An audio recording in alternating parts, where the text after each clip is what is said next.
I like you must have a business card. Oh, well, yes, I do. Thank you. You do? At 13, you have your own business card. Okay, that's a nice start. I'll get in touch with you later. Sure. What do you do? Oh, well, mainly, I like to call myself a software and cognitive developer because I love developing with cognitive computing and artificial intelligence. I am an algorithmist. I love working with, designing, and implementing algorithms. I'm a keynote and TEDx speaker. I'm an author. I've written a book, and I'm working on another one about IBM Watson. And, of course, I'm also an IBM champion for cloud and honorary IBM cloud advisor. Where did Hang I on go a second. wrong? Someone just get me a flannel card down. Do you go to school? Well, I'm currently homeschooled in grade 8, going to grade 9 now. Wow. Okay, so you're bright. Artificial intelligence, it's taking over the world. Is that fair to say? Well, you see, that's actually one thing that I believe a lot of people have, the sort of misconception that artificial intelligence is this technology that was made to replace humans at really everything we do, whether it be, our jobs or whatever we do at home every day. But really what I believe is that artificial intelligence was developed and is continuing to be developed for the sole purpose of really augmenting our life and amplifying our skills or capabilities and what we can do every day. But what about when the computers actually learn that they're better than us? Well, you see, that's sort of called a singularity of artificial intelligence, at which point artificial intelligence has surpassed human intelligence to the point that we cannot control it.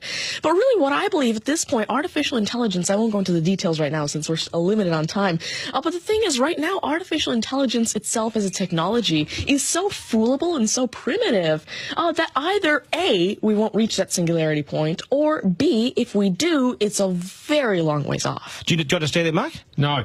I couldn't. I wanted to take notes for the exam at the end of it. You lost them in the first sentence. Could I perhaps offer you a golf ball? There you go. Thank you very much. You do this YouTube channel, which you teach people. What is that all about, and who is your target audience? Yeah, sure. Now, I actually have a YouTube channel called Tanmay Teaches that I've been running for around 6 years now, and it has over 144 videos and now 22,000 subscribers. And so on it, I love to teach about computing, really programming, these algorithms that I develop, machine learning especially, math, science, and especially technologies like IBM Watson. Because, of course, I like to share my knowledge because I realize that there's this lack of resources for people to learn about technologies like AI, which is why I absolutely love sharing my knowledge through, of course, these YouTube videos, the books that I'm authoring, the keynotes that I have, and really Watson comes in here in such a great way because Watson allows me... What's Watson? Sure. Well, Mark thinks he's a golfer, but what is Watson? Now, IBM Watson is essentially a cognitive system that allows developers to incorporate cognitive and machine learning into their applications without having to code in the actual intelligence. And what this means is that, of course, right now, really one of the main reasons developers aren't incorporating more machine learning into their apps is because it's so hard to do. It's really difficult to incorporate intelligence because... Has the I'm going to take this somewhere else, this interview. Has the Homeschooling Association of the World got hold of you as the front person? Oh, well, there is actually a Homeschooling Legal Defense Association, I believe, HSLDA in Canada, and I actually had a keynote for them last year in Niagara Falls. You're the poster boy for homeschooling, aren't you?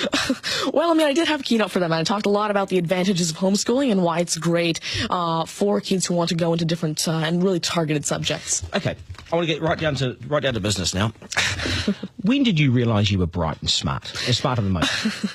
Well, I originally started coding when I was 5 with simple languages like Fox Pro and Batch. But eventually, at 9 years old, I had my very first iOS app accepted into the Apple App Store called T-Tables. But did your mum and dad do something to you between 0 and 5 that plugged you into the wall? What did they do to you? At 5 you were Are you smarter than your mum and dad, by the way? Oh, well, I have...